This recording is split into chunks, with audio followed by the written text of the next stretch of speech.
School में जब भी आप आते हो तो आपने बहुत सारे कुछ अवशेष देखे होंगे, कुछ ऐसे अवशेष जिनको देख कर के आपको लगा होगा कि ये क्या है। और एक सवाल दिल दिल में रह जाता होगा कि ये जो पुराना कोई कोई ऐसी चीज़ रही होगी जो श्री कृष्ण की कहानियों से जुड़ी हुई होगी। बहुत सारे ऐसे अवशेष रहे हैं या देखे होंगे आपने अगर आप आए होंगे गोकुल के अंदर, जो कि आपके दिमाग में एक सवाल छोड़ जाएंगे। तो यहाँ पर मैं एक आपको कहानी सुनाता हूँ। नागा वॉरियर्स, गोकुल के नागा वॉरियर्स रहे हैं। नागा वॉरियर्स के नाम से आपको एक किताब भी मिल जाएगी जिसमें नागा वॉरियर्स, गोकुल के नागा वॉरियर्स हैं उनके बारे में पूरी किताब है, पूरी कहानी उसमें लिखी हुई है। क्या था वो कहानी, कौन थे नागा वॉरियर्स, आज आपको मैं बताऊंगा ब्रज दर्शनम चैनल पर। ब्रज का चैनल है।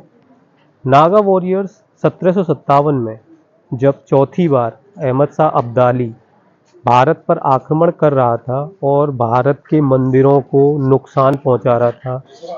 बाड़मेर से बाड़मेर में बहुत सारे मंदिरों को नुकसान पहुंचाते हुए उसकी ये इच्छा थी कि गोकुल को भी पूरी तरह से तहस नहस कर दे।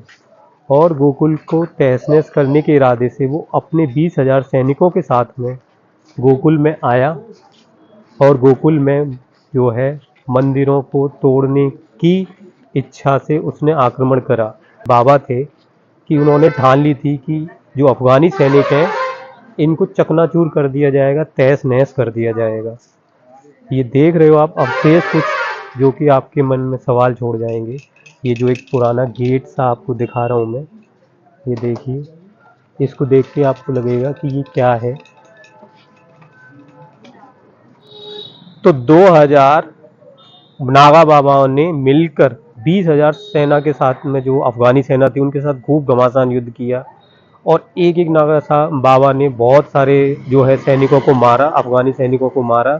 और जब सेना उनकी हारती चली गई तो अहमद शाह अब्दाली की जो जो सेनापति था वो अपनी सेना को वहाँ से लेके भाग गया। क्यों? क्योंकि उनको लगा कि अब तो यहाँ पर हमारी हार हो जाएगी।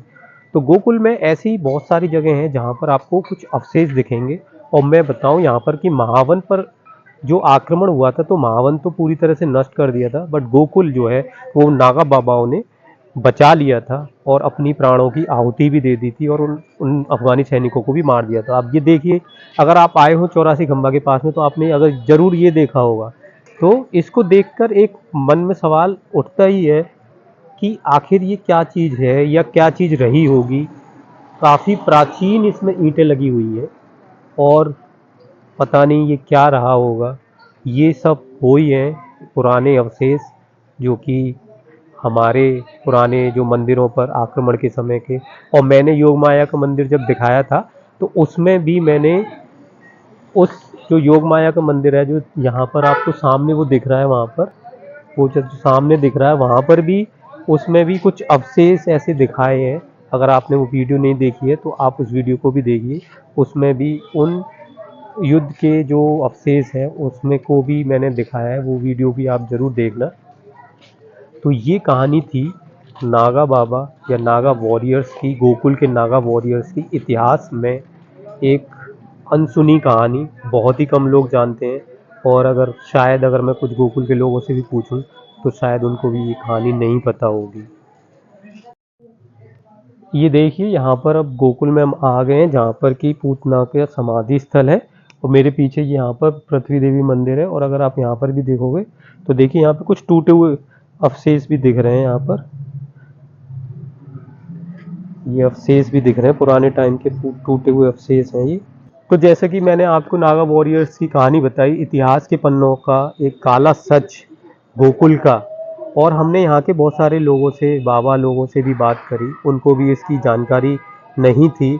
और हमने उन्हें बताया कि 1757 में एक बहुत बड़ी घटना हुई थी, पर उनको भी इसके बारे में नहीं पता था। आप लोग गूगल कर सकते हैं इसके बारे में। नागा वॉरियर्स एक बहुत जो है बहुत बड़ी घटना हुई थी इतिहास में, गोकुल के इतिहास में। कैसे गोकुल को नष्ट होने से बचाया था नागा वॉरियर्स ने। तो ये जो कहानी आपने आज जानी ब्रज दर्शनम चैनल पर, तो ऐसे ही ब्रज के जो प्रसिद्ध स्थान हैं वो आप जो है ब्रज दर्शनम चैनल पर जो है जानते हैं। तो मैं मिलता हूँ आपसे किसी और वीडियो में, तब तक के लिए सभी भक्तों को मेरा राधे राधे।